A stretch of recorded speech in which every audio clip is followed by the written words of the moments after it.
তো দেখো বন্ধুরা, আমি কিন্তু সুন্দরভাবে সুজিটা বানিয়ে নিয়েছি আর মালপোয়া লুচিটা বানিয়ে নিয়েছি দেখো। আর এখানে মোটামুটি ভোগ আয়োজন সব কিছু রেডি হয়ে গেছে, সেগুলোকে এবার সাজানো গুজানো হবে, তারপর মন্দিরে নিয়ে যাওয়া হবে। আর দেখো এদিকে আমাদের রান্নিরা কিন্তু মোটামুটি ভোগ সব কিছু কমপ্লিট করে ফেলেছে, সবাই আসছে।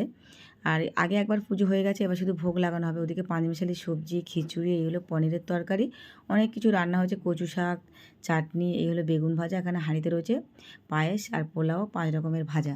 তো সব কিছু রেডি হয়ে গেছে, এবার সাজিয়ে গুজিয়ে মন্দিরে নিয়ে চলে আসা হয়েছে বন্ধুরা। তো দেখো কত সুন্দর করে সাজিয়ে গুজিয়ে দিয়েছে। যদিও অনেকেই বলে 56 ভোগ দিয়ে নাকি জগন্নাথকে পুজো করতে হয়। তো যাই হোক, 56 ভোগ বলতে এখানে কিন্তু আমাদের ভোগের আয়োজন 56 কিনা আমি জানি না, 56 ভোগ হয়েছে কিনা।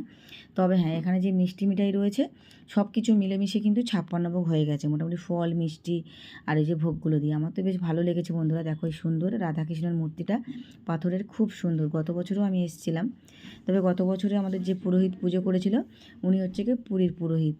আর এবছর কিন্তু আমাদেরই পুরোহিত, যে পুরোহিত আমাদের দুর্গা পুজো করে, এই পুরোহিত আমাদের পুজো করেছে এখানে।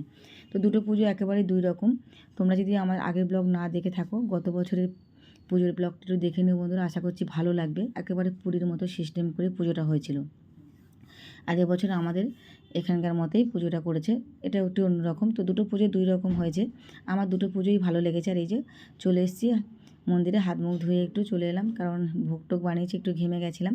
তো যাই হোক, সবাই মিলে ভীষণ মজাও করলাম। এবার সবাই চলে এসেছে, এই যে পুজো, ওদিকে পুরোহিত এখন আরতি করছে। আর দেখো এই হলো আমাদের দুর্গা পুজোর সবাই মাথা, কারণ এই কাকিমা, মাসিমা, বৌদি, দিদিভাই এরা সবাই মিলে কিন্তু দুর্গা পুজোর সময় সমস্ত দায়িত্ব নেয়।